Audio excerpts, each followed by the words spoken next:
En immersion, un podcast des agences de l'eau.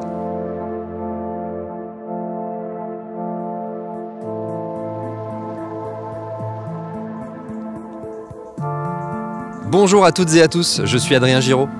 Et moi, Louise Régent. Et aujourd'hui, on vous propose une nouvelle expérience. Un petit voyage à travers la France, à la découverte des fleuves, des rivières, des cours d'eau, qui font la beauté et la richesse de notre territoire. Et surtout qui sont indispensables à la vie. Pour nous, les êtres humains, mais aussi les animaux, les plantes et tout ce qui compose le vivant. La sécheresse de 2022 nous a bien montré à quel point l'eau était une ressource précieuse et fragile. Et finalement, nos rivières, nos fleuves, nos marais, on les connaît assez peu. Voire pas du tout. Heureusement, il y a des femmes et des hommes qui vivent, qui travaillent avec ces rivières, qui les connaissent, les protègent, qui les aiment tout simplement. Alors on vous propose de partir à leur rencontre. Alors prenez vos bottes, votre ciré, votre maillot de bain, et c'est parti, on vous embarque avec nous.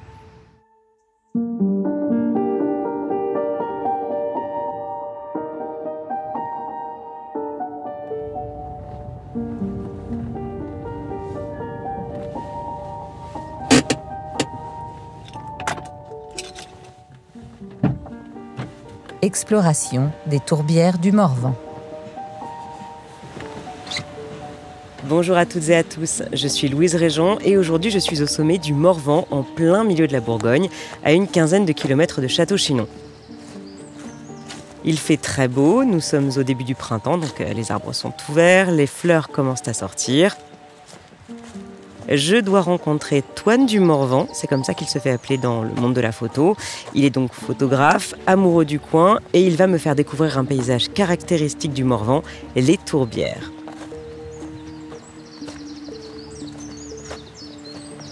Bonjour. Bonjour. Louise, enchantée. Bonjour, Toine du Morvan.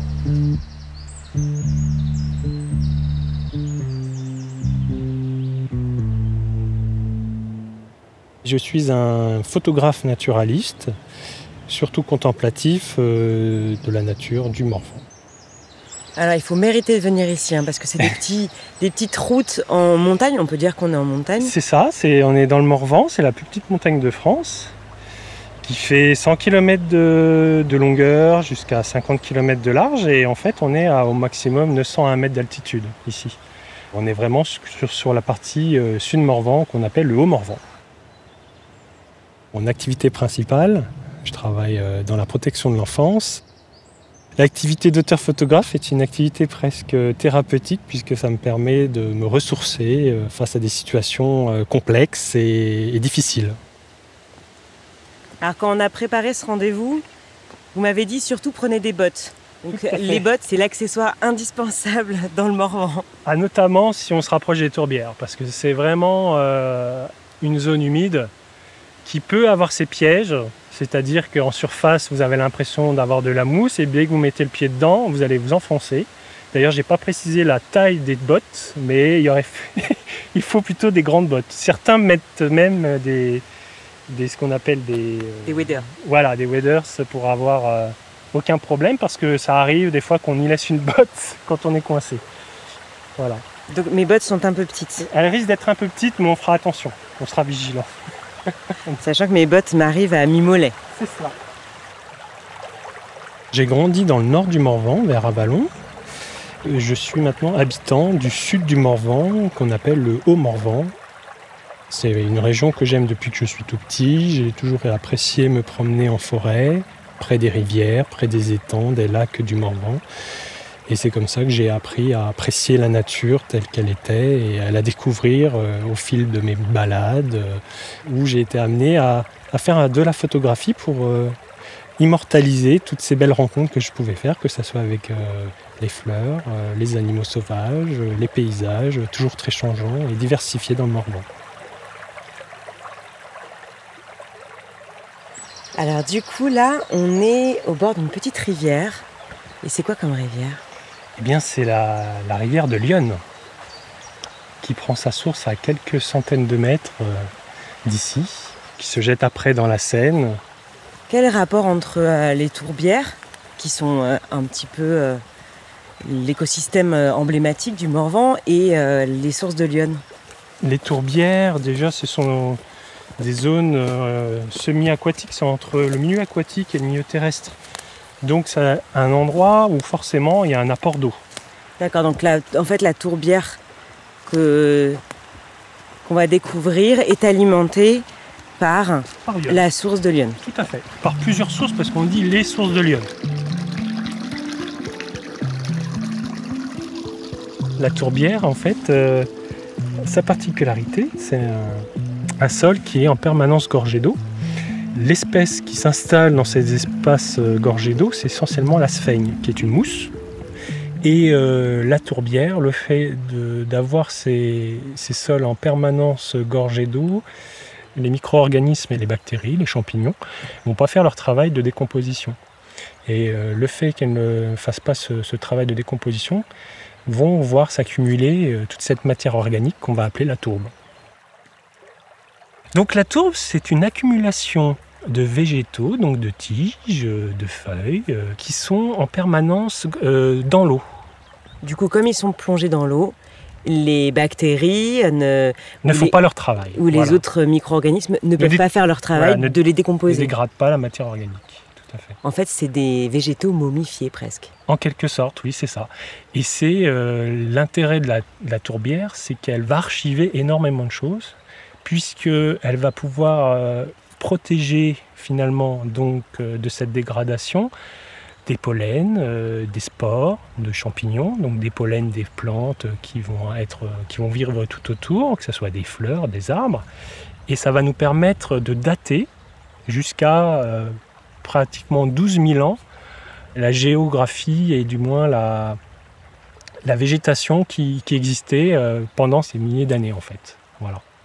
Donc c'est vraiment une archive importante, et quand on fait une carotte, c'est-à-dire quand on essaie de prélever toute une épaisseur de tourbe et que les scientifiques analysent, eh bien ils vont analyser les pollens, ils vont analyser les spores et ils vont permettre de dater différentes périodes de ces espaces naturels où à une époque il y avait tel type d'arbre, tel type de flore ou tel type aussi de céréales, puisque les hommes vivaient à proximité et pouvaient faire pousser certains céréales. Voilà. Les tourbières, historiquement, on les utilisait notamment en prélevant la tourbe qui servait de combustible pour chauffer dans les chaumières. Aujourd'hui, il y a d'énormes exploitations de tourbes, notamment pour fabriquer ce qu'on appelle le terreau, qu'on utilise dans les jardineries ou dans nos jardins pour faire des semis. Voilà. Donc là, on marche sur un chemin un peu surélevé par rapport à ce qu'il y a en contrebas, qui sont du coup les tourbières. Alors en fait, on est sur la digue et on avait un étang à ma gauche et un étang à ma droite. Donc à ma gauche, l'étang est asséché en quelque sorte. Il a été remplacé par une tourbière boisée, c'est-à-dire que le sol est en permanence humide. On a encore une petite rivière qui coule au milieu, c'est une partie de l'Yonne qui passe ici. Et la forêt a poussé dedans. La première partie de la tourbière des sources de l'Yonne commence ici, avec cette tourbière boisée. En quoi les tourbières, ça vous intéresse particulièrement en tant que naturaliste ? C'est à cet endroit-là que l'eau va être préservée, va être maintenue et va après alimenter les rivières qui vont s'écouler du Morvan.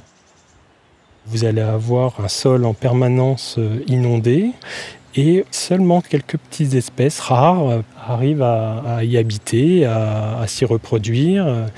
Je pense notamment à une libellule qui s'appelle la Somatochlora artica. C'est une libellule rare qu'on voit uniquement dans les tourbières. On peut voir aussi un petit lézard qu'on appelle le lézard vivipare et puis des fleurs, notamment le Drosera à feuilles rondes, qui est une fleur carnivore et qui pousse sur les sphègnes, qui est le végétal le principal qui constitue les tourbières. J'ai vu des petites fraises sauvages. Oui, tout à fait, il y en a.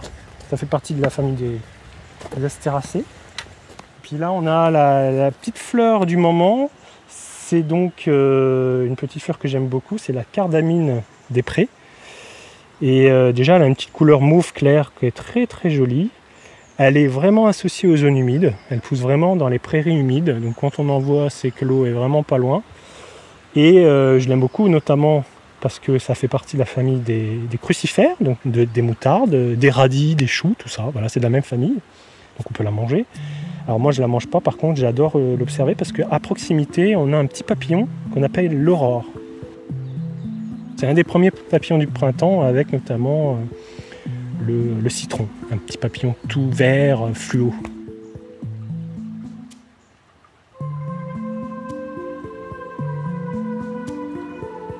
Pourquoi vous vous êtes tourné vers la photo particulièrement ? J'avais envie d'immortaliser ces belles lumières matinales ou ces couchers de soleil et puis de mettre en valeur tout ce qui m'attirait en quelque sorte, que ce soit la forêt, la couleur du ciel, la flore, la faune. Et puis c'est une façon de partager tout ce que j'apprécie rencontrer régulièrement. Et puis ça permet de valoriser aussi toutes les merveilles qu'on peut trouver dans cette petite montagne du Morvan. Ça c'est un rouge-feu à front blanc. C'est un oiseau aussi migrateur, qui est pas très commun, mais on entend ça fait ti ti ti ti ti ti ti ti ti. Ça permet d'archiver la photographie, les paysages et les rencontres qu'on peut faire. Et on compare et on voit l'évolution de certaines zones qui sont de plus en plus emboisées par exemple, ou l'évolution des végétaux, des animaux qui étaient présents qui sont plus présents, d'autres qui apparaissent. Et à travers les photos, on peut constater effectivement des saisons qui peuvent se décaler de 15 jours, d'une semaine. Ça, c'est le côté d'archives intéressantes. J'essaye de plutôt photographier ce qui m'émerveille, mais bon, à travers ces photos, on peut focaliser aussi sur ce changement climatique qui est vraiment visuel. Voilà. Alors là, on sort d'un endroit extrêmement boisé. Oui. Et c'est quoi ces arbres d'ailleurs ? C'est essentiellement des bouleaux. Hein. Et alors on sort de cette zone arborée pour arriver dans un espace totalement dénué d'arbres.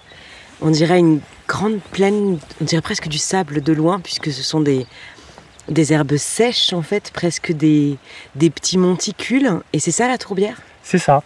Là, vous êtes vraiment dans la tourbière. Et la tourbière, elle a cette particularité, effectivement, elle a ses petites bosses, elle a ses gouilles, c'est-à-dire que vous avez des petites mares voilà, au pied de ces petites bosses, où si vous y mettez la botte, vous la laissez. Vous êtes un peu quelque part un lanceur d'alerte en fait. J'essaie de faire passer des messages effectivement et puis petit à petit, malgré moi, c'est vrai que je me rends compte que je peux devenir militant parce que je suis attaché à une forêt, à un espace naturel et que je souhaite, malgré les changements climatiques, préserver. Il m'est arrivé d'avoir des coins un peu secrets où j'aimais aller photographier des forêts avec un chemin au milieu et puis du jour au lendemain, en raison aussi de l'exploitation forestière qui est aussi une conséquence du changement de gestion de la forêt et donc du changement climatique, ce paysage avait disparu et du coup ça me permet aussi de sensibiliser en disant voilà, là il y avait une belle forêt, maintenant elle n'existe plus. Donc on peut marcher si vous voulez un peu sur le bord, sur les sphènes, si vous voulez vous rendre compte de l'effet radeau. Ouais, alors moi j'ai une seule paire de chaussettes et c'est même pas mes bottes. C'est pas la vôtre. Et c'est même pas mes bottes, donc il faut pas que je perde ma botte.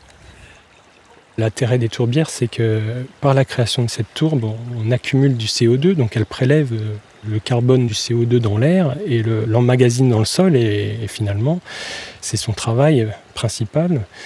Si elle commence à s'assécher, effectivement, elle va relâcher ce carbone.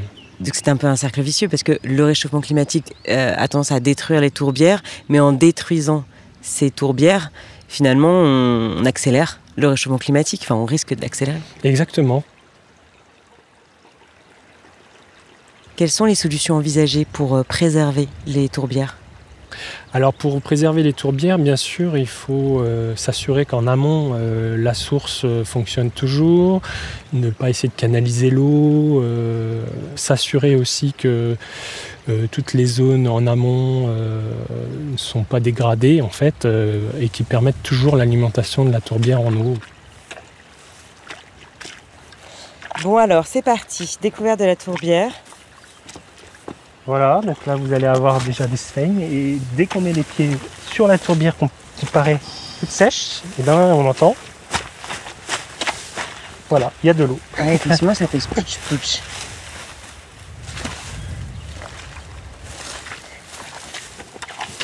D'ici 5 ans, 10 ans, 15 ans, vous vous projetez encore à vous promener au milieu de ces tourbières?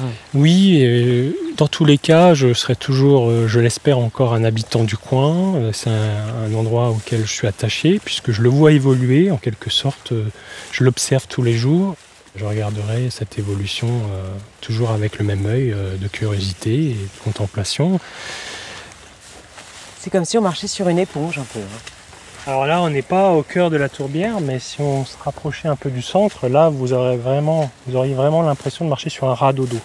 Vraiment un radeau avec de l'eau en dessous. Et là, par contre, il faudrait vraiment être très méfiant de ne pas s'enfoncer. Quand on est passionné, tout est possible en fait. Quand on est toujours émerveillé, eh bien, il y a toujours du potentiel pour découvrir de nouvelles choses et apprendre encore de nouvelles choses. Voilà, merci beaucoup de m'avoir suivi dans ma balade dans les tourbières du Morvan. Je vous dis à très bientôt pour découvrir un autre lieu exceptionnel ailleurs en France.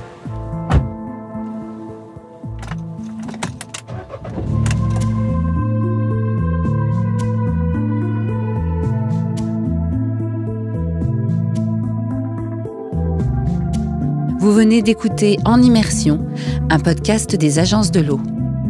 Rendez-vous au prochain épisode pour découvrir un nouveau cours d'eau.